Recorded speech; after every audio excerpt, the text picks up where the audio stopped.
Dumb and Dumber, the classic. What? What's the matter? You spilled the salt. That's what's the matter. Spilling the salt is very bad luck. Quick, toss some salt over your right shoulder. Yo, that scene, man, he just throws a salt shaker and just like gets rid of the bad luck.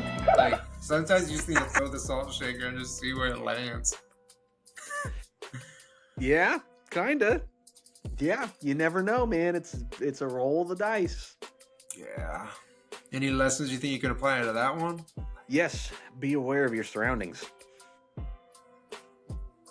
Don't be a dingus. Like, don't be a dingus in public, you know? Yeah. Or, you know, on the other hand, like, you know, live so blissfully and just happily. Stuff Content? like that just rolls off your back. Yeah, you're just content, you know? I have such a way better day whenever we're out and about, and you don't have the plans and the intention of how the day's going to go. You just. It can be freeing, right? Yeah, I guess women in general, like most people, they have to have plans. They have to have it structured. They have to know exactly what they're doing at the moment they get back home, and you're like, just go with it. Just go with the flow. Just show up. Yeah. Yeah, that's half of it, right? Half it's just showing up. Yeah. Yep. I like the cons just from the very beginning. I think the biggest thing I can take away from that is the whole movie was just like, if you really look at it from like a pessimistic kind of point of view, you're like, what is the point of that movie? There was really no point. No. He just tried to give it back. He did a bunch of IOUs, and like the whole stretch of the movie to the very end is like, just retarded. He's like, you're in luck. There's a town that way full of gorgeous men that will lotion you up. No, man. The end of that movie was so good. But like, you just go with it, and you just have the humor to just take your opportunities when they come. That's true. Recognizing your opportunities too. Yeah, that is a learned skill, and unfortunately you get beat down a lot of times before you figure that out, you know? Yeah. Some people don't ever get it, man. I can't even imagine how many opportunities have passed my up because I've just been too shy or too timid or scared, or, you know, didn't think I could afford it or whatever, you know, when really all I needed to do was just take a step out in faith and just see if it worked out, or see if that was, you know, the thing that I needed to be doing. Take that risk. Yeah, you got to take risks in life, that's for sure. Yeah. I feel like parenting is all like that too, or just keeping your. It is a risk.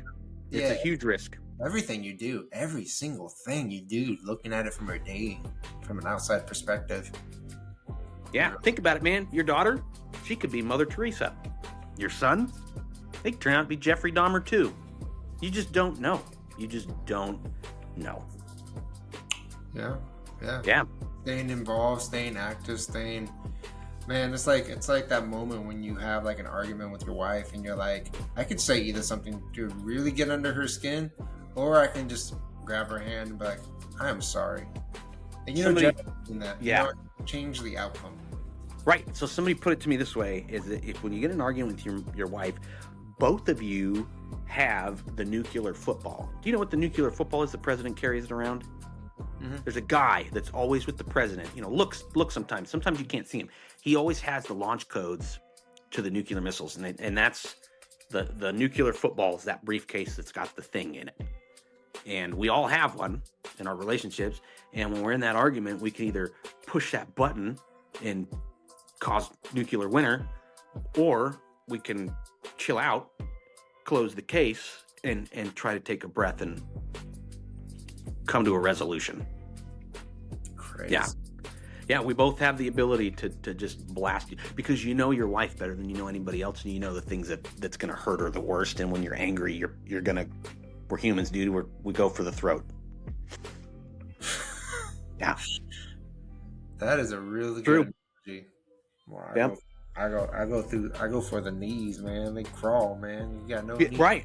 Yeah. Sometimes the best outcomes too, the best reward is not intentionally making them suffer, but when they realize that your life is better than theirs, because you can't be bothered by the things that bothers them. Yeah, man.